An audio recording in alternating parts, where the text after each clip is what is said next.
சுண்டக்காய் வத்தல் புளிக்குழம்பு ரெடி பண்ணிக்கலாம். அதுக்கு பேனை ஹீட் பண்ணி நல்லெண்ணெய் ஊற்றிக்கோங்க.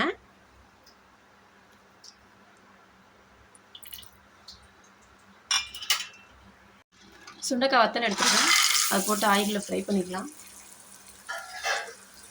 அதே ஆயிலில் கொஞ்சமாக கடுகு, கொஞ்சமாக வெந்தயம், கொஞ்சமாக ஜீரகம் போட்டு நல்லா பொரிய வச்சுக்கலாம். அடுத்தது இது கூட வெங்காயம், கருவேப்பிலை, பூண்டு, தக்காளி இதெல்லாம் ஆட் பண்ணிக்கிறதுக்கு கட் பண்ணி ரெடி பண்ணி வச்சுக்கலாம். சின்ன வெங்காயம் போட்டுக்கோங்க, அப்போ தான் டேஸ்ட்டாக இருக்கும். இது நல்லா வெடிச்சிருச்சு. இப்போது வெங்காயம் போட்டுக்கலாம்.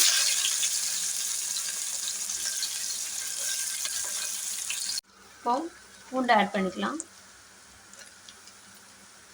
குட்டி குட்டி பீஸாக கட் பண்ணிக்கோங்க. பெரிய பீஸாக இருந்தால் சாப்பிட்றதுக்கு உண்டு, குட்டி குட்டியாக இருந்தால் வதங்கிடுங்களா. கருவேப்பிலையும் ஆட் பண்ணிக்கலாம். தக்காளி ஆட் பண்ணிக்கலாம்.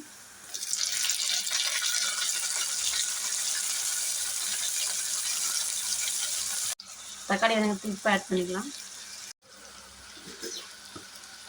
வத்தல் ஆட் பண்ணிக்கலாம். இப்போ வதங்கிச்சு. புளி தண்ணி ஆட் பண்ணிக்கலாம். நான் ஆல்ரெடி கரைச்சி வச்சுருக்கேன். உங்களுக்கு தேவையான அளவு ஆட் பண்ணிக்கோங்க. புளி தண்ணி ஆட் பண்ணிக்கலாம். மஞ்சள்தூள் ஆட் பண்ணிக்கலாம்.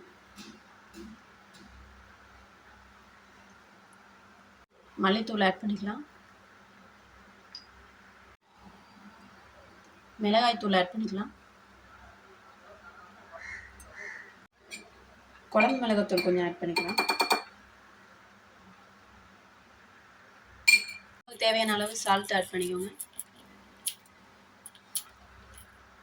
நல்லா கொதிக்குது. இதில் மேலே லைட்டாக எண்ணெய் விட்டுக்கோங்க, நல்லெண்ணெய். சூப்பராக இருக்கும். இப்போது ரெடி ஆயிடுச்சு.